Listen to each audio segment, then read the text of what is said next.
Sénatrice Hay.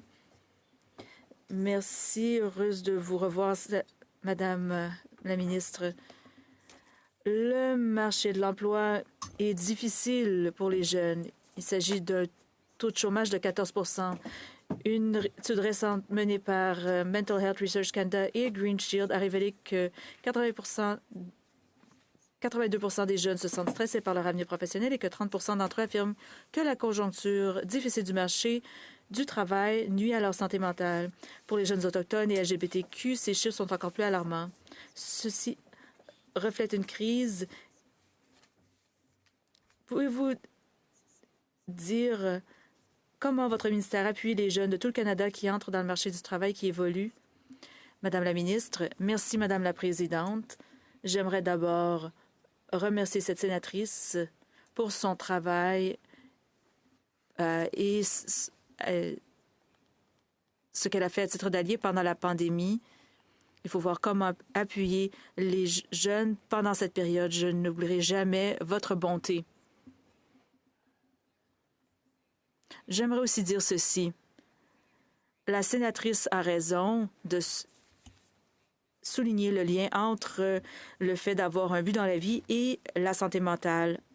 Dans ma carrière avant d'être en politique, j'ai passé beaucoup de temps avec les jeunes et souvent avec des Autochtones et aussi beaucoup de temps avec les personnes exclues de la société. Et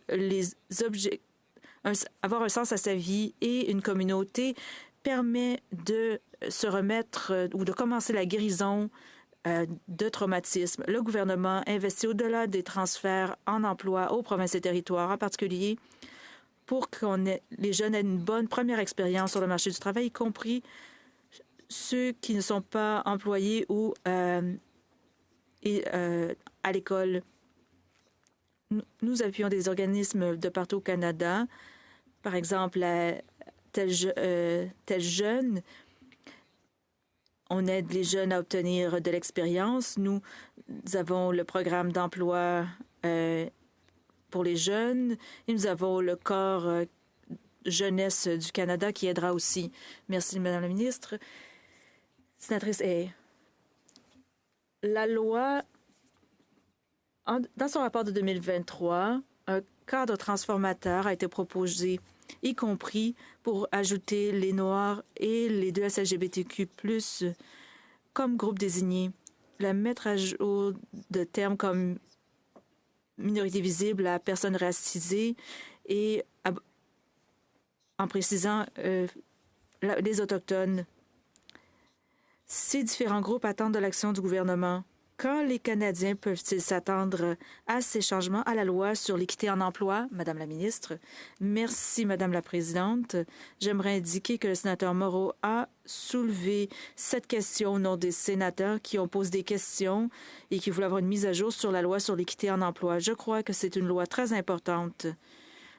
Il semble y avoir des attaques sur la diversité, équité et inclusion ailleurs dans le monde, mais aussi au pays. Les droits des personnes qui ont gagné ces droits, souvent après de dures batailles, eh bien, leurs droits sont menacés. Cela a un impact réel pour les gens dans nos communautés.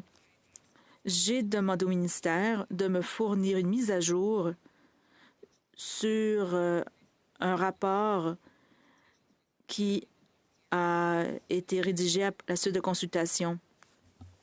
Merci, Madame la ministre.